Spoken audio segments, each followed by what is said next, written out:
안녕하세요. 오늘은 신천지의 보혜사 성령교리 비판입니다.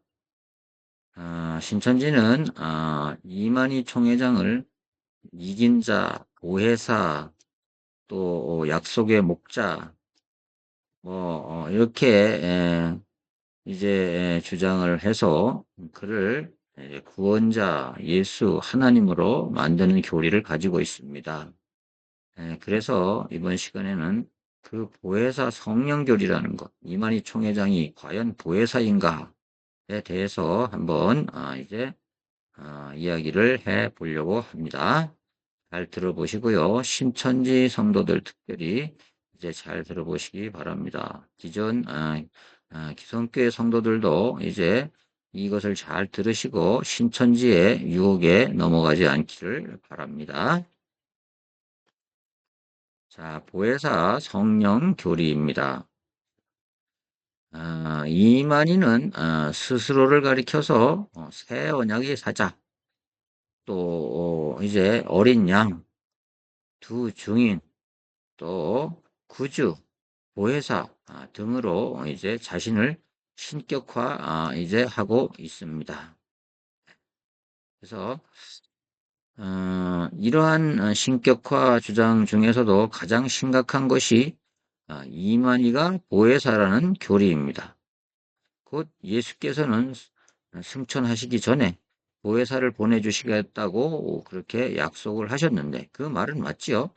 그 약속이 이만희가 보혜사로 오게 됨으로써 이루어졌다는 것입니다. 이렇게 주장을 하는 겁니다. 그래서 그 약속이 이만희가 보혜사로 오게 됨으로써 이루어졌다 이렇게 주장을 하는 것이죠. 이러한 이만희의 주장에 대해서 살펴보고 반증해 보고자 하는 것입니다.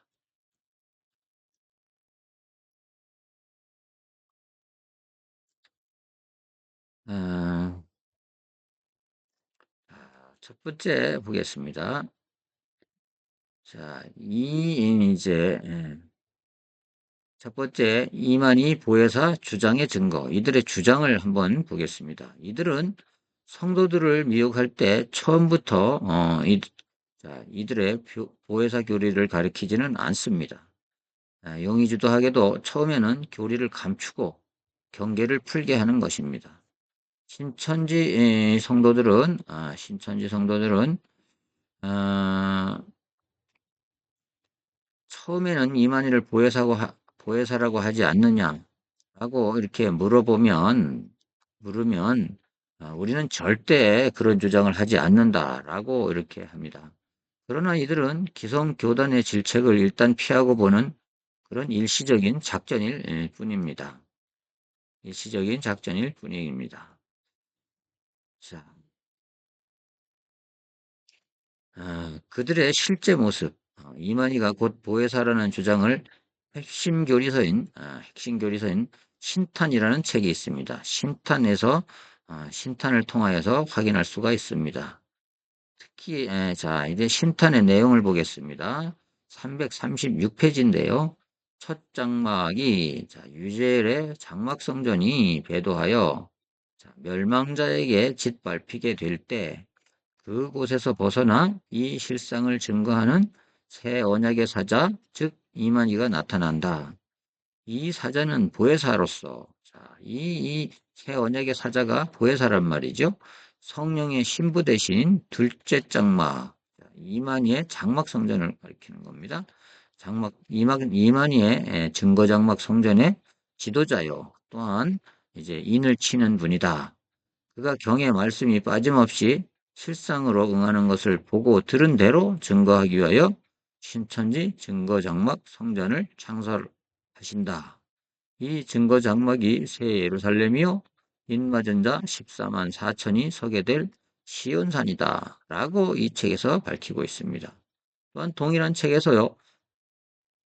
336페이지에는 이 천사는 사람이다. 둘째 장막을 이끌어가는 보혜사로서 하나님의 성령을 대신하여 인을 친다. 하나님이 부여한 사명을 충성과 진실로서 수행하는 이 땅의 사명자다. 이렇게 이제 기록을 하고 있는 것입니다. 확인한 바와 같이 이들은 교주 이만희가 곧 보혜사라고 주장을 하고 있는 것입니다. 자신이 보혜사라고 주장하는 것은 이만희뿐 아니라 다른 이단 교주들의 경우도 마찬가지입니다. 특히 하나님의 교회의 교주 안상홍은 자신이 보혜사 성령이라고 주장하는 점에 있어서는 이만희와 동일한 교리를 가지고 있습니다. 이들 가짜 하나님들이 보혜사 교리를 만들어서 자신을 성령이며 보혜사라고 주장하는 것은 보혜사 교리가 교주를 하나님으로 만드는데 효과적인 교리이기 때문입니다. 이만희 역시 이 교리의 유용성을 잘 알고 있는 것이죠. 자, 이들의 주장에 의하면 구약 시대에는 성부 시대로서 여호와 하나님의 시대였고 신약 시대에는 성자 시대로서 예수님의 시대였다. 그리고 그러면 지금은 성령 시대라 성령 시대로서 보혜사의 시대라고 주장하는 것입니다. 이 같은 주장을 펴고 있는 이만희의 말을 직접 확인해 보겠습니다. 자, 이렇게 말하고 있습니다. 오늘날 이 시대를 이끌어갈 주인공은 보혜사 성령이시다. 그는 예수의 이름으로 아버지의 것, 곧 예수의 것을 가지고 오신다. 그리고 우리가 한 가지 명심할 일은 그는 2000년 전에 예수라는 이름으로도 그 모습으로도 오지 않으신다는 사실이다. 이 재림 예수는 2000년 전에 예수님의 모습으로도 또 그 예수의 이름으로도 이제 그런 모습으로도 오지 않는다는 겁니다. 뭘 예를 들면 엘리야는 세례 요한으로 왔다. 이렇게 자, 엘리야가 구약 성경에 엘리야가 올 것이라고 했는데 이제 세례 요한이라는 이름으로 왔다. 이제 마태복음 11장 14절을 들어서 이렇게 얘기하는데요. 이것은 전혀 예수님이 얘기하는 것과 전혀 뜻이 이제 통하지 않는 것입니다. 엉뚱한 주장을 하는 것이죠. 그러나 엘리야는 다른 모습으로 다른 장소에 나타난 것이다. 이와 같이 역대의 하나님의 메시지를 가지고 온 선지자들의 경우도 그러했다. 전 시대와 동일한 모습, 동일한 장소로 오시지 않는다는 원칙을 반드시 기억해야 된다. 이렇게 주장을 합니다. 보혜사, 곧 그리스도의 이름으로 오실 성령의 시대가 열림으로써 예수의 예언적 복음이 끝나고, 자, 이거 오메가 시대가 끝나고 감추었던 만나와 힌도를 받는 새 시대, 알파가 찾아온다는 것입니다. 끝나는 시대, 오메가 시대, 새 시대, 알파 시대, 이렇게 얘기하는 것입니다. 신탄 53페이지에 적혀 있는 책입니다. 적혀 있는 글입니다. 이단 교주들이 자신을 보혜사라고 주장하는 이유는 이 시대를 성령 시대라고 가르쳐서 교주 자신이 성령이며 이 시대의 예수요 그리스도라고 주장하기 위해서입니다. 자기를 보혜사라고 주장하는 교주들은 대부분 이 시대의 예수 또는 그리스도라고 주장하는 공통점을 가지고 있는 것입니다. 자, 이만희의 주장을 확인해 보겠습니다. 이렇게 얘기하고 있습니다. 마지막 날에 있어서 첫째 부활에 참여할 성도들과 함께 하실 그리스도가 보혜사라는 이름으로 역사하고 있음을 잊지 말자. 예수께서 비유와 비사로 베풀고 가신 모든 말씀을 상기시켜 그 속에 감추인 비밀을 확실하게 드러내어 증거할 자는 감추었던 장본인 예수밖에 없다. 그러나 보혜사는 분명히 그 일을 하신다. 그것은 보혜사가 곧 예수인 때문이다.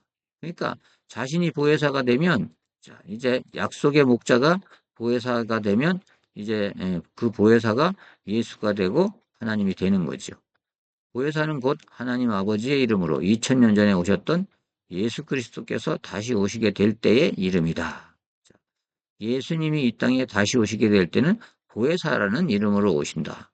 곧 하나님 아버지의 이름으로 2000년 전에 오셨던 예수 그리스도께서 다시 오게 될 때의 이름이다. 다시 말하면 하나님 아버지의 이름으로 오셨다가 가신 예수 그리스도께서 다시 오실 때 그 육체의 사명자가 곧 보혜사인 것이다. 이렇게 신탄 330페이지에 이렇게 기록을 하고 있습니다. 확인한 바와 같이 교주 이만희가 보혜사이며 그 보혜사가 곧 예수 그리스도라는 말입니다. 결국 교주 이만희가 보혜사이며 이 시대 예수이며 그리스도라는 주장이 되는 것입니다. 이들은 여기에서 그치지 않고 교주 이만희를 구주며 그리스도로 만듭니다. 보혜사 교리는 결국 이만희를 예수로 만들기 위한 교리인 것입니다. 그 주장을 이제 확인해 보겠습니다. 신탄 역시 334페이지에 오늘날에도 그때처럼 한 인간 곧 육체의 사명자를 부르시고 그를 양육하시게 된다. 그가 곧 2000년 전에 성령을 받기 전에 예수와 동일한 인물이다. 그리고 예수에게 성령이 임하여 구주가 되듯이 보혜사에게도 성령이 임하여 비로소 그 보혜사가 구주가 된다. 그러니까 이제 육체의 보혜사 이만희가 구주가 된다 이 말입니다. 더 직설적으로 말하면 2000년 전의 의인 예수가 오늘날의 의인 보혜사로 다시 오셔서 자, 그러면 이만희가 의인이다 이런 말입니다. 성령이신 하나님과 하나됨으로써 그리스도가 되는 것이다. 그러니까 이제 보혜사가 이제 육체의 보혜사가 성령이신 하나님과 함께 됨으로써 이제 그리스도가 된 것이다. 이렇게 얘기합니다. 초림 시대에 예수님에게 성령을 부어서 이제 그리스도가 되게 하셨다라는 의미에서 이제 똑같이 되는 거 아니냐 이렇게 얘기를 하는 거죠. 사이비 이단 교주들이 자신을 보혜사 성령이라고 주장하는 이유 중 하나는 교주를 하나님으로 만들기 위한 것이다. 성령은 삼위 하나님 중 한 분이시기 때문에 교주를 보혜사 성령으로 만들어 놓으면 자동적으로 하나님이 되는 것이기 때문입니다. 이만희 역시 예외는 아니어서 이만희를 삼위일체 중의 하나로 만들었습니다. 자, 보겠습니다. 예수께서 이기는 자에게 하신 말씀을 보라. 이기는 그와 예수와 하나님 이 셋이 하나의 보좌에 앉는다. 이 말씀은 이기는 자는 육체의 사명자가 보혜사이며 예수는 이미 그 육체에 거하는 혼이며 하나님의 보좌는 성령이신 본체의 신이 좌정하는 자리이다. 즉 성령과 예수의 혼과 땅의 육체 이 셋이 연합하여 하나가 되니 이것이 하나님의 보좌이다.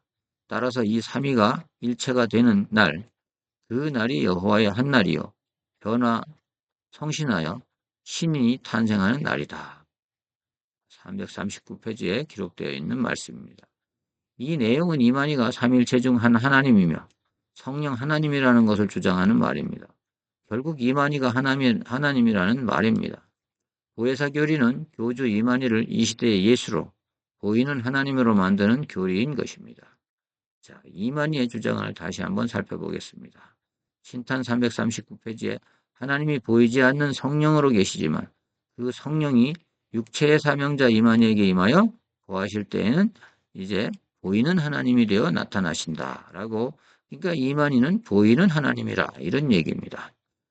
이만희 보혜사 교리의 결론은 결국 이만희가 약속된 보혜사 성령이며 이 시대의 예수이며 그리스도이며 구주요 보이는 하나님이라는 주장인 것입니다. 그렇다면 이제 교주 이만희의 보혜사 성령이 이제 될 수 없는 것에 대해 말씀드리겠습니다. 첫째, 성경적인 근거가 없습니다. 이단들의 교리나 주장이 가지는 공통점은 성경적인 증거가 없다는 것입니다. 왜 거짓말이니까요. 이제 꾸며낸 말이니까 있을 리가 없죠. 성경 어느 곳에도 이만희를 보혜사로 기록한 내용은 없다는 것입니다. 그러므로 이러한 교리는 이만희 개인의 필요에 의한 이제 자의적인 창작으로 보는 것입니다. 자기를 보혜사라고 주장하는 이단 교주들은 국내에서만도 수십 명에 이릅니다. 이들은 하나같이 자신이야말로 진짜 보혜사라고 주장을 합니다. 그러나 그 누구도 성경의 직접적인 증거를 가지지는 못합니다. 둘째로 보혜사는 육체로 오시는 분이 아닙니다. 아니다 라고 주장합니다. 이만희는 보혜사가 육체의 사명자라고 하며 성령이 임하시면 보혜사가 된다고 주장을 합니다. 그래서 이만희에게 성령이 임하여 보혜사가 되었다는 것입니다. 결국 이만희의 주장을 요약하면 이만희가 육체적 사명자이며 보혜사라는 것입니다. 그러나 보혜사가 육체로 오신다는 성경적 근거는 전혀 없습니다. 보혜사는 영이시기 때문에 예수를 믿는 모든 성도의 마음속에 오신다라고 성경은 기록하고 있습니다. 요한복음 14장 이제 16절 17절을 한번 보겠습니다. 이렇게 말씀하셨습니다. 내가 아버지께 구하겠으니 그가 또 다른 보혜사를 너희에게 주사 영원토록 너희와 함께 있게 하시리니 저는 진리의 영이라 세상은 능히 저를 받지 못하나니 이는 저를 보지도 못하고 알지도 못함이라. 그러나 너희는 저를 아나니 저는 너희와 함께 거하실 것이요 또 너희 속에 계시겠음이라. 이렇게 말씀하셨습니다. 이 말씀은 요한복음 14장에서 1절에 보면 너희는 마음에 근심하지 말라. 나를 믿으니 근심하지 말라. 이러면서 하신 말씀이 성령을 보내시겠다 하는 것이 요한복음 14장의 요지입니다. 그래서 그 성령이 오시면 그가 다른 보혜사이다. 이제 예수님이 승천하고 없기 때문에 성령께서 오셔서 보혜사의 일을 하신다. 이 얘기입니다. 그런데 이것은 이만희는 자기가 보혜사라고 하는 거죠. 자, 여기서 보면 말씀해 보면 보혜사는 진리의 영이시다라고 그랬습니다. 보혜사는 진리의 영이십니다. 그래서 재림 예수가 아니고 보혜사는 이 시대에 진리를 증거하는 영이십니다. 그래서 세상은 그를 보지도 못한다고 하였다. 그러나 이만희는 영이 아니라 육체를 가진 사람입니다. 그래서 누구든지 이만희를 볼 수가 있는 것입니다. 보혜사는 영이시기 때문에 사람의 마음속으로 오시는 겁니다. 이만희는 마음속에 들어올 수가 있는가?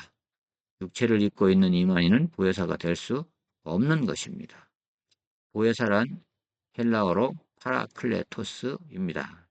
우리말로는 위로자라는 뜻을 가지고 있으므로 보혜사이신 성령이 우리 마음에 오셔서 위로자가 되심을 가리키는 말씀입니다. 그래서 예수님께서 십자가 지시기 전에 너희는 근심하지 말라. 나를 믿으니 근심하지 말라. 이렇게 얘기하셨습니다. 그러면서 이제 성령을 보내실 건데 그가 보혜사가 될 것이다. 이렇게 얘기하셨습니다. 그러므로 이만희가 자신을 가리켜 보혜사로 지칭하며 보이는 하나님이라고 탐남된 주장을 계속하는 것은 있을 수가 없는 일입니다. 이만희는 이러한 행위가 성령을 거스르고 하나님을 모독하는 것임을 꼭 알아야 할 것입니다. 이와 같이 신천지 이제 신도들도 이제 이 사실을 알아야 될 것이며 성경을 똑바로 이제 바로 이해할 필요가 있습니다. 요한복음 14장을 1절서부터 자세히 읽어보십시오. 읽어보시면 이렇게 되어 있습니다. 예. 너희는 마음에 근심하지 말라. 또 나를 믿으니 근심하지 말라. 이러면서 예수님께서 성령을 보내실 건데 이제 너희와 함께 할 것이고 너희 속에 계시겠습니다. 그래서 너희 속에서 제자들 보고 너희들 속에서 그 성령께서 보혜사의 역할을 하실 거다. 이런 얘기를 한 것입니다. 그래서 근심하지 말라는 겁니다. 예수님이 이제 승천하고 없어도 죽으시고 부활하시고 승천하고 없어도 근심하지 말라 이렇게 얘기하는 겁니다. 그래서 실제적으로 이제 모든 사도들과 이제 초대교회 성도들이 마가의 다락방에서 기도할 때 실체적으로 이제 성령이 임하셔서 그들을 위로하시고 그들을 격려하시고 그들에게 용기를 주시고 이렇게 하셔서 이제 초대교회가 탄생하게 되었던 것입니다. 그 성령을 이야기하신 것인데 오늘날의 육체의 보혜사니 뭐 이딴 얘기를 하는 것은 전혀 이치에도 맞지도 않고 성경에도 이제 없는 지어낸 말이기 때문에 절대로 믿어서는 아니 되고 이제 성경을 똑바로 이렇게 볼 줄 아는 눈을 가지시고 성경을 읽어야 되겠습니다. 기존 이제 기성교회 성도들은 이 말씀을 들으시고 절대로 이제 신천지에 빠지지 마시고 신천지에 있는 성도들은 제가 말씀드린 대로 성경을 자세히 한번 읽어보시면 이제 중학교만 나와도 금방 다 이해가 되는 그런 말씀인데 이렇게 성경을 왜곡한 것을 철저하게 철석같이 믿고 이만희를 이긴 자, 보혜사, 약속의 목자, 동일선상에 놓고 봐서 이제 하나님까지 이제 가는 것입니다. 자, 여러분 이제 꼭 이제 참고하시고 자, 이만희는 절대로 보혜사가 될 수 없다 하는 것을 끝으로 말씀드립니다. 반론이 있으면 제기해 주시면 되겠습니다.